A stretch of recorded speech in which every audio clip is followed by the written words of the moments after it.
Well, David, thank you. Rich seam of information and challenge and opportunity, perhaps. Now, David put up a couple of slides that celebrated some of the companies that fell into the most improved category and the highest new entries. And so let's just hear from some of those companies. And I say, where's Kevin? There's Kevin. I knew I saw him up here. Let's start with you, Kevin. Kevin Hurst, who is the Marketing and Communications Director at Veolia Environmental. And Kevin, and actually, if I could ask the speaker so everybody can hear, we'll bring a microphone over, and if you could stand up if you're okay with that, just so. I'm standing up. I know, you rascal. I'm standing up now, you see. Waste management, critical part of all of this, something that you as a business know a little bit about. Share a little bit about that with us. Well, it's a pleasure to come and talk rubbish to you all. I guess waste management is probably one of those old industries that many years ago it was an insignificant cost and a significant impact, and probably people didn't really equate to it being really important because of the cost. I think as time's gone by, as Her Majesty's government have decided to put, for every pound that you put into a landfill, a levy, I think it's become far more important to business. So it's become a significant cost for all you people in here, and it's also a significant impact. And I think for waste management, it's getting really, really complex. And you'd expect me to say that because that justifies why we charge you what we do. But I think in terms of waste management, you have to treat customers as individuals. Everybody has their own waste. Everybody has their own location. And that location is pivotal of where that waste can go. There's lots of buzzwords around in the industry, zero waste to landfill. But I think one of the most important things to measure in waste management is your carbon footprint. Where it's going, what's happening to it. It can be travelling up or around the country. And yes, it could be the most environmentally beneficial way of disposing that waste, but think of the carbon footprint that's being used to transport that waste. I also think with waste you have to measure it as well. And you have to also constantly look at ways of anticipating the future. And we're delighted to get platinum because one of the things that we've recently done is to look at road sweepings. And in road sweepings, we find platinum. So we're finding platinum everywhere we go at the moment. So that's just an insight of waste management, I'm afraid. Well, Kevin, thank you for that. I've had the privilege of visiting some of your facilities, both incinerators and the separators, and seeing some of the new technology. It's a big issue for us all. It's a big cost. We heard a number of people today talking about the cradle-to-cradle concept of what does the new business model look like. So important stuff indeed, and an important component of the CR index. Now, David also mentioned, we talk about what are the big issues, what are the big learnings, what are the real hot buttons out there that we're facing, and one of those was youth unemployment. So let's hear from another company that scored in the most improved category, and that is Vocalink. And so we've got Mark Chapman, who's chair of their CSR activity. Oh, here it is, right in front. Youth unemployment, and who's got the mic? Oh, there we are. Excellent. You guys are way ahead of me. So tell me what Vocalink is doing on this critical issue.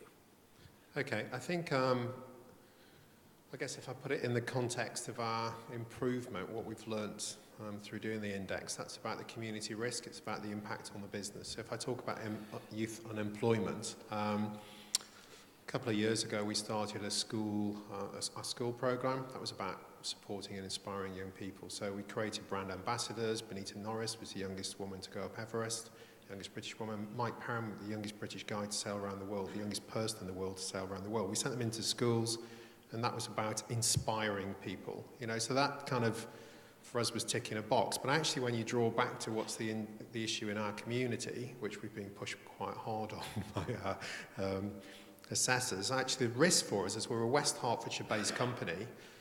We're a technology-based company, and we have to go through London to get a lot of resource in. So we actually have to start paying for contractors with specific skills. So better to actually invest and to grow our own resource to solve the problem. So what are we doing about that? Well, We're already working in the Youth Enterprise Scheme, and we've won awards for that, but it's how you join that up then with specifically what we want. So now we've created apprenticeships, and in different areas of our business, a technology company, but we have engineering as well, so we've actually got 5 engineering apprenticeships we're launching, moving towards. So at a local level, we're trying to fix that by growing talent that we need as a company, because we can't source it from an economic point of view, because where we're based.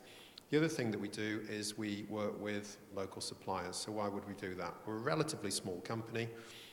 There's about 1,000 people in our company. So what we find is if we go out, an example of this is travel. If we go out to a big travel company, they don't give us a very good service typically. Yet if we go to a company called Giles Travel, which is in Amersham, just up the road, they give us a great service and the price is about the same.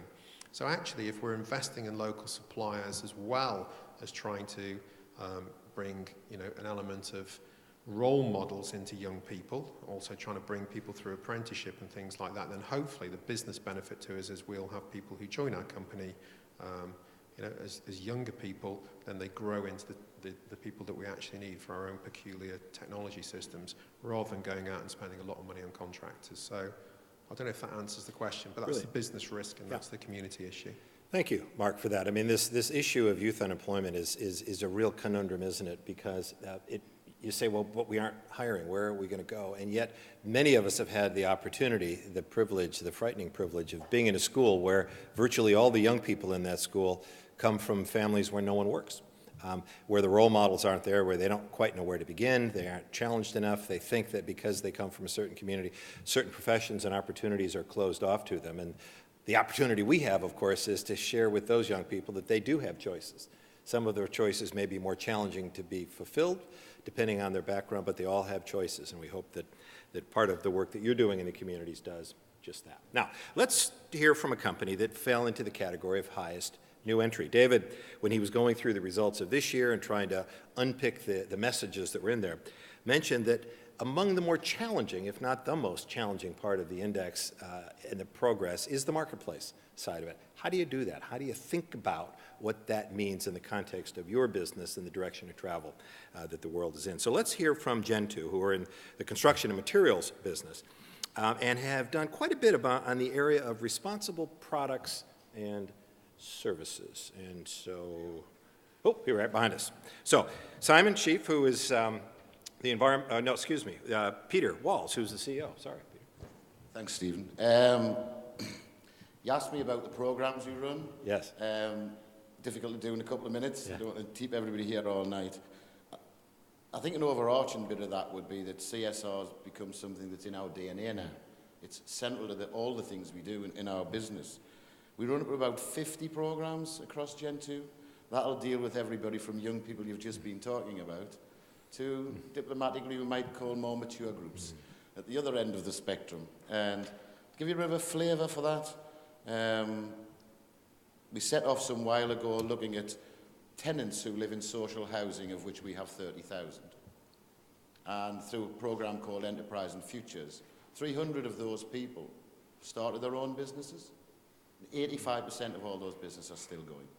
Those are tenants who lived in our council, what you would call NOS council housing across the UK at a local level. Neat Kids. We've worked with Neat Kids for a while. They've come into Gen 2. A whole load of, I guess, explanations as to why they are Neat Kids, and they're different.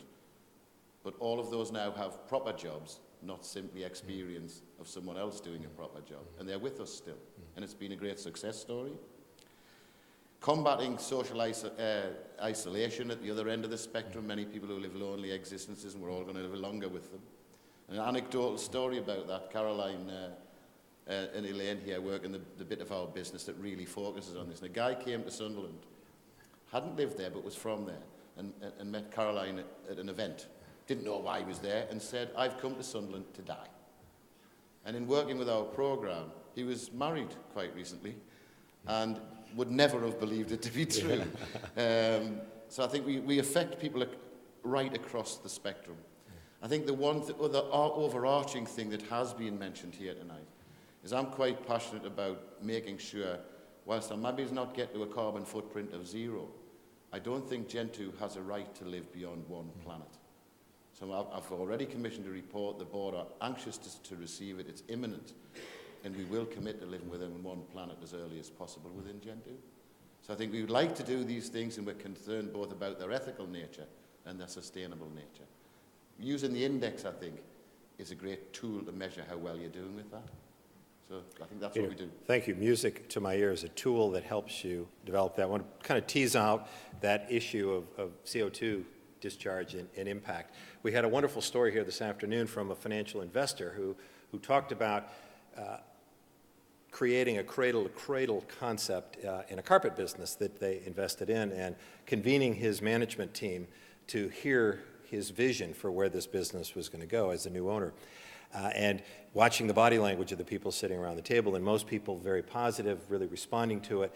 Two people that were really quite tense and disagreeable on the whole thing, the R&D director and the supply chain manager, trying to think about how this new innovative idea of their new product could actually work in this environment. It seemed impossible, but it wasn't. The success story is not even 4 years later, they have completely shifted and transformed the nature of that business into a very successful, very profitable, and very carbon-friendly business. So a great story. Now, back to that CO2 emission question. One of the other companies that was on the list as highest new entry that David mentioned was the ACO Group. I'm hoping I'm, Simon, pronouncing that right. So we have Simon Chief, who's the Environmental and Sustainability Officer there. Here he is. So tell us a little bit about your CO2 management practices and what we might learn from your stellar performance in the CR Index. Thank you. Yes, AESCO, we're an engineering company and we're based in South Yorkshire. But we like to be a little bit different, and it's really led from the top. Our MD and owner of the company is very passionate about everything we do and the strategies that we do. And one of the things that really does push is the sustainable development. We're a company that's grown every year for the last 30 years, an average rate of growth of 20% year on year, and we can't do that by being wasteful. We can't do that by constantly having more and more CO2 emissions. Apart from anything, our customers just would not have that. We supply to a vast range of industries, heavy industries, including the petrochemical industries, the pharmaceutical industries, the food industries, the water companies. And they challenge us, and we want to challenge ourselves. We believe ourselves to be a challenger business. And from that, we've embraced several management tools, including the 7 wastes. We've introduced ISO 14001 since 2003, and we roll that out to all our sites within the UK, and also try to push that to our sites throughout the world as well. But we want to go that bit further, so we've adopted technology, and we've installed technology such as voltage optimization, which has had some quite good dividends for us, where it's paid back in half the time that we were expecting, saving us well over 100 tonnes of CO2 just at our head office site. We've invested in building management systems where the heating is optimised, so that there's no wastage, that the lighting is optimised to so we're not over voltage the lighting. And we've also started introducing new lighting technologies throughout the sites, where we've been trialling LED lighting recently and high-frequency T5 modules. But where we really think we can have an impact isn't just ourselves as well. Through education of our customers, through the distribution of our products, which are innovative, a lot of R&D goes into them to help our customers actually reduce their own carbon footprints. And at some of our customers' sites, there's reports of gigawatts of power being saved by changing over to our mechanical seals over previous technologies that they were using. Our wider impact isn't just with our customers. We have many people working for us now now. We're still a growing company, still just a medium-sized company, but we have close to 500 people working for us in the UK alone. By educating them, by giving them incentives, by trying to make them think about carbon reduction, they can take that home to their homes to improve how they actually have their carbon footprints. And hopefully pass that on to all the people they know as well. One scheme that we had is through one of our local suppliers, actually provided a discount for any of our employees to have solar panels fitted, and we've had a few of our employees actually take that up as an incentive. And looking forward, we're trying to constantly reduce our carbon footprint. We're adding incentives to our fleet drivers so that they will get a bonus if they go for lower emission vehicles. We're looking to implement ISO 50001, which is the new energy management standard. And we're constantly looking to improve, and we're constantly trying to see if we can benchmark ourselves with other businesses, and that's where the CR index has fitted in quite well for us. Thank you. Great. Simon, thank you very much for that. You know, you touched on a very important point, and one that we get excited about quite a bit within business in the community, and that is, how do we cascade these messages out, not just to our people, which is challenging enough, but what about the rest of the community? You know that business in the community members employ some 6 million people in this country alone. Imagine if the messages on environmental responsibility and sustainability were cascaded to their families and the people that live next door to them. We've almost covered half the country just doing that in terms of population. So we do have the channels to market, if you will, to get those messages out there. Now, Simon represents industrial engineering. Let's hear from a different sector, food producers. Our top new entry this year, Dairy Crest Group, a name that will be familiar to everyone in the room. We've got John O'Malley on here, who is going to tell us a little bit, if I can find John. Where's John? Where's John? There he is. So how are you guys driving this within your business? Challenging environment? Changing environment? Yeah, just start. When we first went through all the statistics, it's quite interesting to look back in 2002, and I think that one of the key things for us is that, I think generally, is that people looked at corporate responsibility as being kind of a woolly thing. It tended to be sort of a cost in a business, not a nice to do, not a need to do. And I think that for Dairy Crest, I think there was a realization that actually corporate responsibility is really an opportunity for the business, and we could actually really make it work for us. And we decided to really go and really integrate it throughout the whole company. So we basically got it all done with sort of board level. Many of you guys will be very familiar with this, particularly people who've been doing it for a long time. But by getting it really integrated, we were able to spark innovation and really creativity, and get people in parts of the business that we never thought would ever come forward with a new idea. And there were just masses of new ideas. In fact, one of the things we had was a biomass boiler put into our creamery down in Davidstow, which reduced our carbon emissions by 21,000 tonnes, which is about 15% of our entire carbon footprint. That was actually done with Dalkier, which is actually a subsidiary of Viola. So that's all good, all working in collaboration. I think another thing as well is that by actually integrating corporate responsibility in, we're able to really focus the mind on dealing with sort of our customers, particularly sort of retailers, and also working closer with our consumers, people who buy our cheese, etc. And just that whole idea of motivating staff. And I think there was a general sort of view that let's move corporate responsibility from being just something that was just sort of the right thing to do from a moral point of view, but actually something that's good to do from a commercial point of view.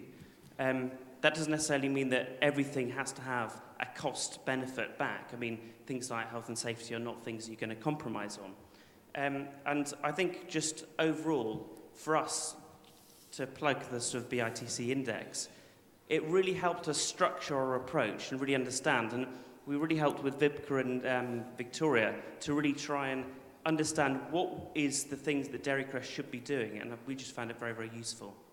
Excellent, John, thank you. And a plug for Veolia. We'll give you a few more points, Kevin, there for helping 2 companies, and I know you helped many more. The message, this is good business. We know that, don't we? One of the other themes that came through today was, as we were talking about the growth conundrum, and how do you decouple economic growth from resource consumption if we know there is a finite amount out there, and yet we are all under pressure, even within business and the community, to grow our impact, our positive impact out there. So how do you tackle all of that? We hope we bring some of those issues up here. Now, we've talked a little bit about the environment. We've talked about the marketplace. Let's talk a little bit about the workplace and employee development. It is an important issue for any successful organization. It is something that forms an important part of the CR Index itself. So let's hear from another highest new entry category company, the Crown Estate, Property and Investment Management. And we've got Jane Baptist. Where's Jane? So tell us how you within the Crown Estate are tackling this important issue. Okay, thank you. We've been trying to integrate employee development into our business operations for a long time.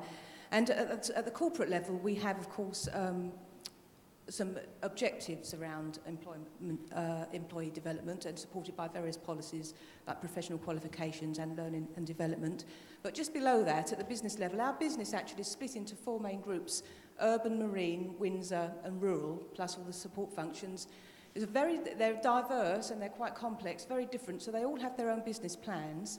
And within each business plan, integral to the business plan is an employee development section where each individual in the team, we have to identify what employee development is required in order to support the growth of the business and our business objectives. And the marine team in particular, it's grown from about 25 employees about 5 years ago to about 95 now, because we're facilitating facilitating the generation of renewable energy, and actually doing it ourselves. And we've had to bring in a lot of expertise, and in order to keep that expertise in-house, we've actually, each team member in the marine team have got a 5-year career development plan.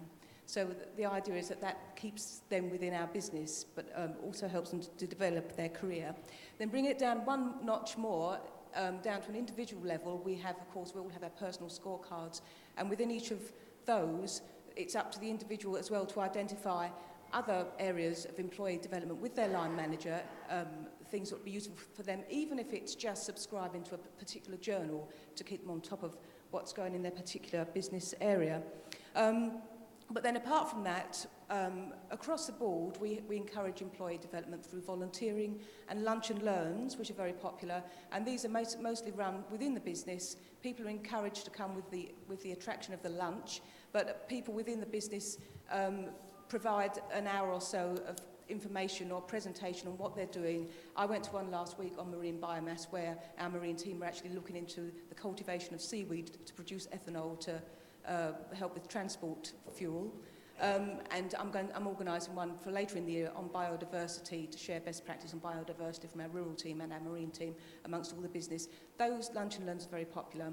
We also do, every now and again, or from year to year, we may have some compulsory training, and over the past year we've had compulsory management training for all managers, a 3-day event, separated, the 3 days not all together. And we've managed to cover all 130 managers. We've just got 6 more to mop up in May. Excellent. Thank you very much. I see our HR director over there in the corner was instructed to do my mandatory diversity training course. I resisted somewhat. I thought I was pretty well versed in that subject, and I learned a lot. So thank you, Francoise. And thank you, Jane, for sharing that. Now, we've heard from a number of companies who are new entrants and star performers in the index. But let's hear from an organization that's been at this for a while and very successfully, and that is B-Sky-B. We've talked quite a bit about engaging your colleagues to rethinking your business models, to how you develop your products, how you train your staff. But what about your customers? If we're really going to make the difference that we know we need to make on this wider sustainability agenda, don't we need to bring our customers along? So let's hear from Rachel Dupree, who's the bigger picture manager at B-Sky-B, and tell us, where are you? There you are. What's driven this within your agenda? Thanks, Stephen. never quite sure about having the title of the bigger picture manager. It sounds like I know a lot about things I know nothing about and know how to solve them, which of course I don't. But at Sky, I guess there are 4 main reasons why we've been on this journey on sustainability, and that is firstly about our customers, secondly about our communities, thirdly about future-proofing our business, and finally about leadership. We're in 1 in 3 homes in the UK and Ireland, and we employ over 17,000 people. And our leadership team know that in order to keep our customers for the long term, we need to earn their trust, keep their trust, and build our reputation. And so that means that we also need to work with the communities where they live, our customers live, and where we work.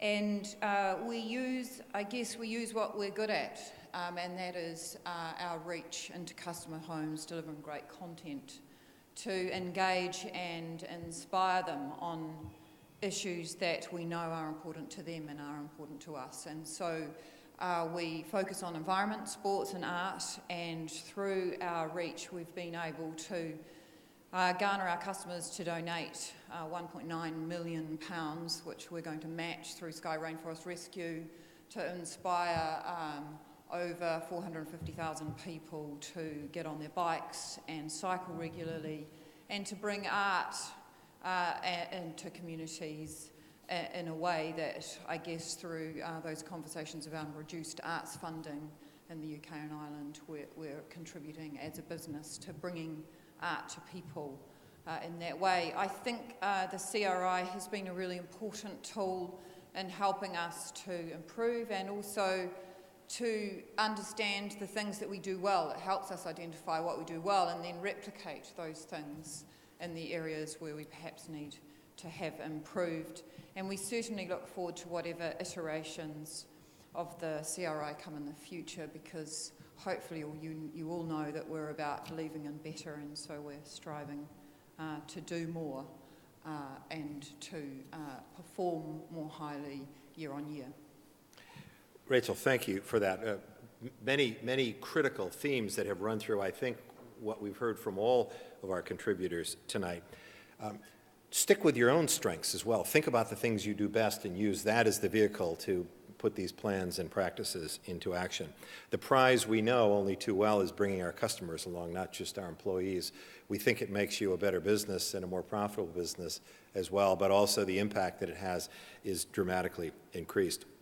And Sky have been very active in the arts world. Let me just throw a quick pitch in here for a new part of the business and the community family. We have joined forces with another of the princely charities called Arts and Business, who are now part of what we do.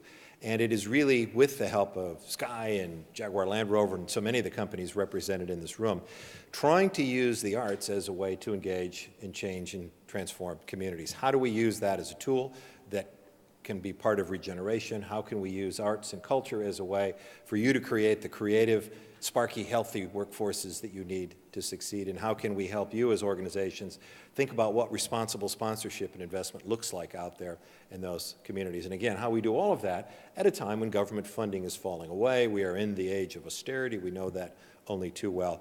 So where is both the role and the opportunity that each of you have to make a difference out there? And we're doing quite a bit of work in schools and other things. It's a very exciting time for us. So we've been talking about what does it mean to be a responsible business? And what did we say at the beginning? What does the index challenge us on? How do you treat the planet? How do you manage that supply chain? How do you create those diverse, healthy, engaged workforces that you know you need to have to succeed? And how do you face those communities? And how do you do things that matter? What is the thing that you can do that is really going to have that real impact? And it's going to bring your colleagues along. It isn't simply the chairman's idea or somebody else's on the board's idea. It's something that really makes sense to your business, and how you engage in those people. It is something that you can measure and manage like you do all of the other things you do within your organization. It is a tool that you can use to collaborate with others so you get greater leverage and impact.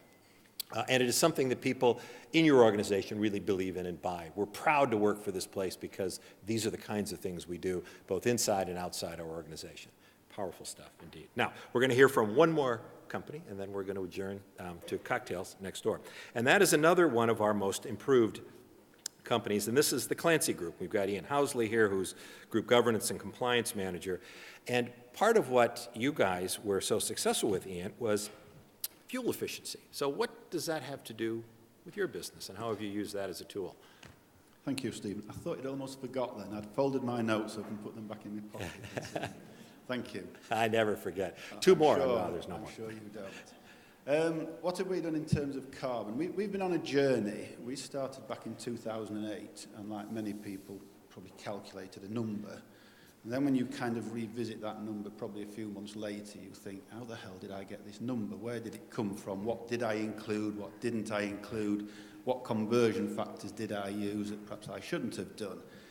And some people have been through that journey. The rest will be sitting here listening to me say this, but you will go through that journey.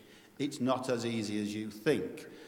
And there is a very well-known saying, if you can't measure it, you can't manage it. So we worked hard at improving that figure, making sure that the number we had actually meant something. So that was back in 2008. 2009, we then had that number independently verified to an international standard. And we learnt a lot more through that. So having now got a number that we felt confident about and a number that we could do something with, we then started to look at setting targets to reduce that. What I will say, what we are is we're a utilities company, just to set the scene briefly. We install underground networks of water pipes, gas pipes and electrical power cables. So we have a large fleet of vehicles going out doing that work. We're not a logistics company, but our people, our operatives, drive to the work to do their job. About 95% of our carbon emission is out of the tailpipes, the exhaust pipes on our vehicles and on the plant that we use. So that's a massive challenge for us, is how do we do that job more efficiently using less carbon or less fuel effectively and reduce our carbon. We're tackling that in a number of different ways. We maintain a relatively young fleet of vehicles so that we're always using the latest technology in terms of what's underneath the bonnet. And as we all know, every time a new model comes out, it does a few more miles to the gallon. It therefore emits less carbon. We've looked at the range of vehicles that we use to make sure we're using the most appropriate vehicle. Once upon a time, it was the Transit or a transit-derived vehicle. We now have a range of car-derived vans and something between that and the Transit, so we don't go out with a van that's too big for the job. We fit in speed limiters to all the vehicles. And we're talking corporate responsibility here, and I think it's not just about carbon, it's about the well-being, the health and safety of the man behind the wheel. So by limiting the speed, it reduces the risk of accidents as well, but it also improves the fuel efficiency of that vehicle. We have a driver profiling system in place. So we're looking at the technology of the vehicle, but we're also looking about the driver, how he drives that vehicle. And again, that has knock-on effects from a health and safety perspective, but also from an efficiency in terms of the use of that vehicle. We're then fitting intelligent or integrated trackers to the vehicles to allow us to schedule the most appropriate vehicle and gang to the work that needs doing. So as well as getting more efficient vehicles, speed limiting the vehicles, we're reducing the number of miles that we then have to drive in those vehicles. That's kind of the white diesel, the stuff that goes into the petrol tanks, the diesel tanks on the vehicles. In terms of the plant side of it, the compressors that chug away at the side of the road, powering or what used to power traffic lights. We've changed nearly all of our traffic lights now to solar-powered and battery-driven traffic light schemes. So that's, again, from a corporate responsibility, less noise and less emissions, quieter, cleaner, quicker to use. That's kind of what we've done. We started the journey back in 2008, had a number, very quickly realised we didn't know what the number meant, sorted that out, and having got what we feel now is a number that we can say, yes, that is our number, set a target to reduce it, and then looked at the many different ways that we can reduce that. And that's the journey we are still on. Ian, thank you very much for that. Well, we are bang on time, amazingly. So just a final thought or two for me, and then invite you all upstairs in the balcony up there to join us for a drink and continuing conversation. First of all, Ian and all of the people who have contributed tonight, thank you. Thank you for sharing. Thank you for participating. And really, let me extend that thanks to all of you. This isn't easy. I don't need to tell you that. It's a challenging and sometimes frustrating process to go through. We hope you find value in it. We applaud your bravery for being public and willing to do this and to share and to be subject to the scrutiny, both internally and externally, that comes with it. We were talking with you at the beginning about the evolution of this index. We've debated, as I've said, is it valuable? Should we keep doing it? Should we change it? And it will continue to evolve. We want to make sure it's relevant, but we know it's an important tool, and we want to continue to build on its importance. We also want to think about things like the responsible business checkup and other things that we can use for smaller businesses, for people who are beginning this journey, for organizations in your own supply chain, so you can help them along. We don't want the complexity, the massiveness of this to seem so overwhelming that people are afraid to even begin that journey. We know there are other ways that we can achieve this. We don't want, we're not pretending to be the only game in town. We hope it's effective. We do want your feedback and input. And as I've said already tonight, this is a journey indeed, not a destination. It is shaping our own thinking about where we're going. It's helping us understand what are the things that we can do that can be most helpful to you all as you fight these fights that you're waging out there as we develop this. We ask ourselves all the time, in all the things that we do, and I think it's a healthy question to ask, does this matter? Does it change anything? Are companies improving, changing? Are we making a bigger difference in the world in which we live? Are we making our own businesses better and more sustainable as a result of paying attention to these things? I think the evidence that we've seen tonight indicates that it does matter and it does work. Take a minute to look at that online product that David referred to. Play around with it. Give us your feedback on all of that. We appreciate it very much. Thank you and good night.